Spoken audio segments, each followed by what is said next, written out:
মাশাআল্লাহ, কদুগুলো তো অনেক সুন্দর দেখা যাইতেছে। আসলে জলিল ভাই, কদু হচ্ছে জান্নাতি একটি ফল। এই কদু আমাদের প্রিয় নবী মুহাম্মদ সাল্লাল্লাহু আলাইহি সাল্লামের অনেক প্রিয় একটি খাবার ছিল। আল্লাহ রাসূল সাল্লাল্লাহু আলাইহি সাল্লাম বেশি কদু খেতেন।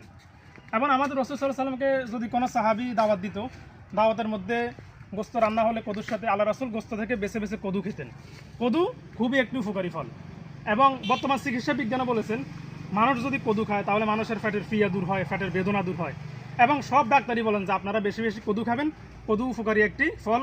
কদু আমাদের শরীরের জন্য, মানব দেহের জন্য খুবই উপকারী। আলহামদুলিল্লাহ, কদু এবং হাদিসের মধ্যে আছে যে আল্লাহ রাসূল সাল্লাল্লাহু আলাইহি সাল্লামের সবচেয়ে প্রিয় একটি সবজি ছিল কদু। এই জন্য আমরা সবাই কদু খাবো বেশি বেশি। কদু খেলে আমাদের স্বাস্থ্যের ভালো উন্নতি হবে। এই জন্য আমরা কদু খাওয়ার চেষ্টা করবো প্রতিদিন। আলহামদুলিল্লাহ ভাই, আপনি সুন্দর কথা বলেছেন।